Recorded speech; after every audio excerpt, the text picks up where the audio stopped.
I was standing in the kitchen holding a dinner plate when my husband told me he'd be late. Again. His voice was cold, almost rehearsed. And in that moment, something in me snapped. I had been loyal, patient, and blind. But not anymore. What I didn't know was that he wasn't just having an affair. He was planning a whole new wedding, while still married to me. Before I tell you what I did next, make sure to like this video, subscribe to the channel, and hit the bell icon, because what happens next will leave you speechless. Have you ever found out a dark secret about someone you trusted the most? Tell me in the comments. I'm listening. My name is Emery.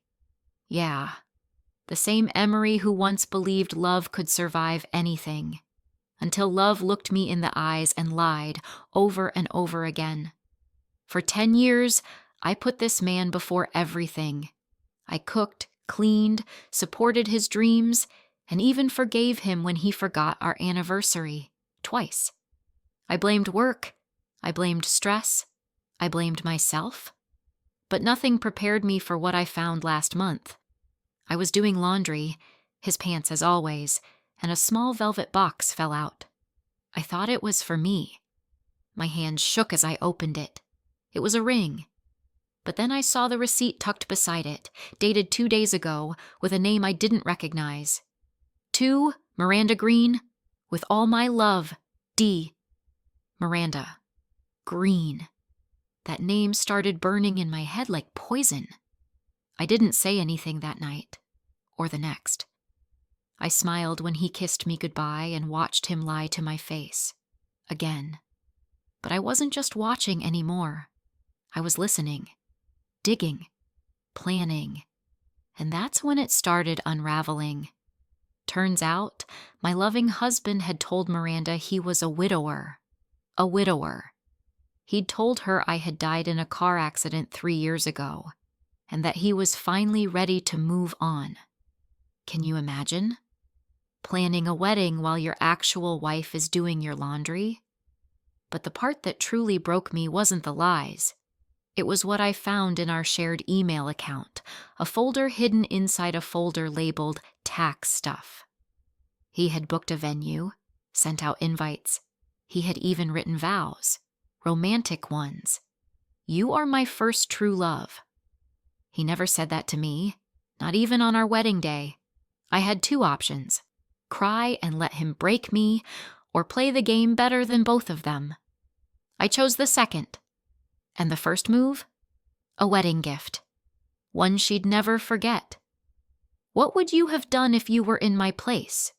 Would you have walked away quietly or stayed and fought back? Tell me in the comments. I knew I had to be smart. This wasn't about rage anymore. It was about control. Quiet, devastating control. So I played the role of the loving, clueless wife just a little longer. I still made him breakfast, still asked him how his day was, and every night, when he said he was working late, I smiled and nodded while tracing his every move. Through a burner email I created, I RSVP'd to the wedding as Dee's widow. Yes, I used that exact phrase. I knew it would shake them both, but that was just the start. I reached out to Miranda using a fake name, posing as a wedding planner looking to collaborate. We scheduled a phone call, and for 15 minutes she gushed about how kind and loyal her fiancé was. I had to bite my tongue to keep from laughing. She said she admired how he had overcome his tragic past. When I asked about his wife, her voice dropped. She died, she whispered. He told me she didn't suffer. Didn't suffer? The man I had nursed through surgery, the man who once cried when I miscarried, had buried me in his story like I was a side character, and she believed every word. But the real twist came when I visited my mother-in-law unannounced. We never had a close relationship.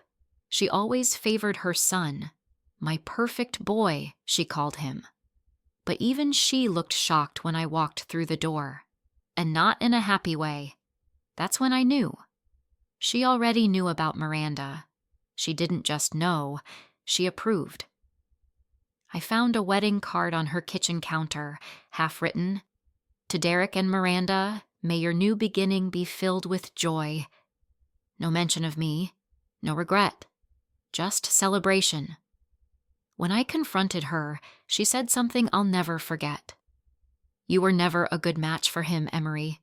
You were always too much." Too much? I was too much for a man who faked my death? That's when I made the decision. This wedding wouldn't just be a betrayal. It would be a performance. And I was going to make sure the final act brought the whole house down. If your own mother-in-law sided with a cheater, what would you do? Stay silent or set the whole thing on fire? Tell me below, the next part. Let's just say the bride gets her gift, and it's not wrapped in a box. The wedding was in 3 weeks. I had all the time I needed, and every move had to be perfect. I wasn't going to crash the wedding in some dramatic movie-style entrance. That's what they'd expect from the crazy ex-wife. I wanted quiet chaos, the kind that creeps in like smoke and chokes the room without anyone noticing. First, I contacted the venue. I told them I was Derek's legal wife and that he was committing fraud by planning another wedding without a divorce. I even attached a copy of our marriage certificate. The lady on the phone sounded stunned, but she didn't say much. Just that she'd pass it on to the legal team.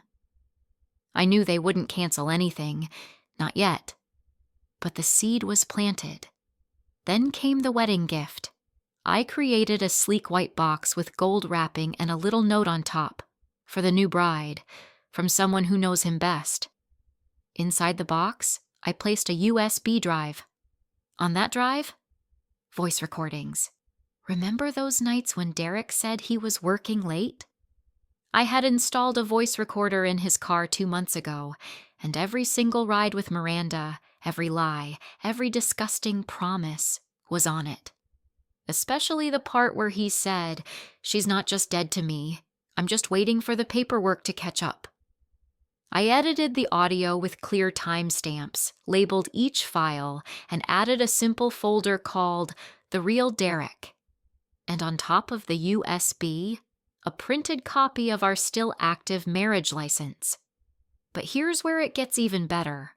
I sent the gift not to her house, but directly to the bridal suite at the venue, scheduled for delivery 2 hours before the ceremony.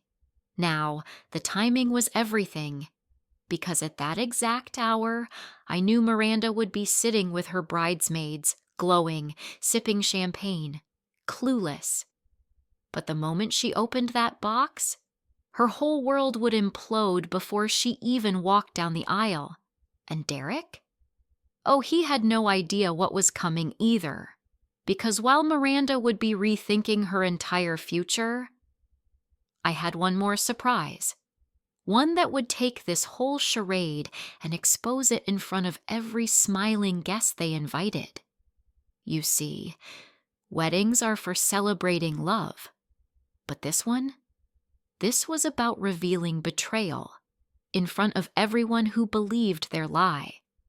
If you were Miranda and got a box like that before your wedding, would you still walk down the aisle?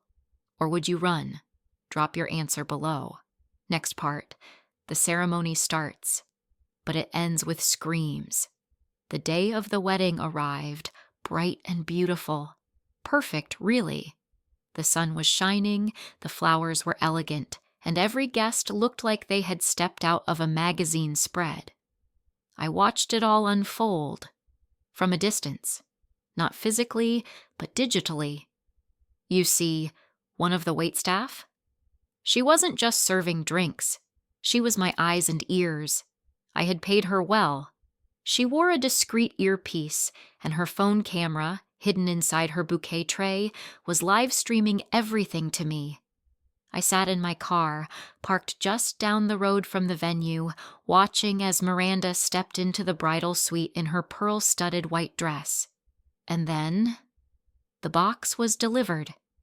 She smiled, a little confused, and picked it up in front of her bridesmaids. I wish you could have seen her face the moment she opened it. The gold wrapping fluttered to the floor. Her smile faded. The room went quiet. She took out the USB, holding it like it might explode. Her maid of honor plugged it into a laptop. It auto-played, and the first words, "She's not just dead to me. I'm just waiting for the paperwork to catch up." You could hear a pin drop. More voices, more lies, more proof. Miranda stood frozen, one hand over her mouth, the other trembling as she scrolled through the labeled files. One bridesmaid gasped, another cursed. One of them picked up her phone to call someone, but Miranda snatched it out of her hand. Then she saw it. The marriage certificate, the one that proved Derek was still married. To me. Within seconds the tears came, the kind you don't cry from heartbreak, but from pure, boiling rage. But I wasn't done, because at that exact moment, the officiant stepped onto the stage outside and announced, "Please be seated. The ceremony will begin shortly." Guests began settling into their chairs. The music started. Derek stood at the altar, fixing his tie, looking smug. So confident. So proud. Until Miranda appeared, still in her dress, still walking down the aisle, but not holding flowers. She was holding the gift box. The entire crowd turned their heads as she marched straight to the altar. No smiles, no grace, just pure fury.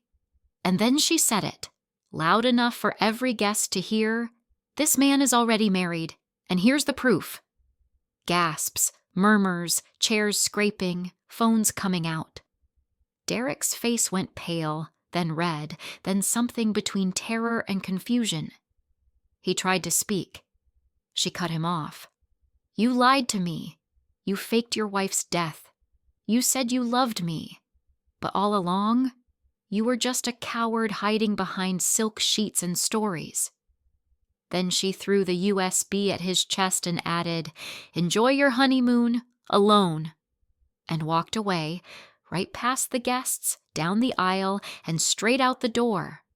The crowd exploded. Guests whispering, his mother crying. One of his co-workers actually laughed. And Derek? He just stood there, humiliated, exposed, and completely alone. But this wasn't just revenge, because 5 minutes later, I stepped out of my car, wearing black, smiling, and holding divorce papers. Would you have confronted him like Miranda did? Or handled it differently? Let me know below. The final part has one last twist no one saw coming. He saw me the moment I walked toward the venue gates. For a second, he didn't even react, like his brain refused to believe I was real. But then his expression changed. Not shock, not anger, fear. I walked calmly, divorce papers in hand, past the gawking guests and straight up to him. The same man who once told me I'd never survive without him. The same man who held me and promised forever, while secretly planning a new wedding behind my back. I looked him straight in the eyes and said, "You declared me dead, Derek. But it turns out, I'm the one who killed your fantasy." I handed him the papers. He didn't say a word. His hands were shaking too badly to even hold the folder. That's when his mother stepped in. "Emery, please, don't make a scene," she whispered, as if any part of this wasn't already burning in flames. I turned to her and said, "Oh, this isn't a scene. This is closure." And I meant it, because this wasn't about revenge anymore. It was about truth. The guests began to leave, some offering me silent nods, others filming, a few even clapping. Miranda was already gone. I later found out she had her bridesmaids drive her straight to her sister's place. She never spoke to Derek again. And me? I filed the divorce the very next day, but I didn't just walk away. A week later, I sent Derek a keychain. On it was engraved, "This opens the mailbox where your wedding dreams died." Inside the mailbox, a printed photo of the destroyed USB. Months passed. I moved to another city, started fresh, built a small online business that turned into something real, and slowly, the pain faded. But one thing never left me. That moment, that look on his face, that silence after the truth hit like thunder. He tried to erase me. Instead, I became the story he'd never outrun. Moral of the story: never underestimate the quiet ones, the ones who walk away without shouting, because sometimes the most powerful revenge is showing them you survived without burning with them. Have you ever been betrayed by someone you trusted? What would you do if you were in Emery's shoes? Comment below. We're reading every story. And if this story hit you hard, don't forget to like, share, and subscribe. Next episode: a sister finds out her brother's inheritance was stolen, and what she does will shock everyone at the will reading.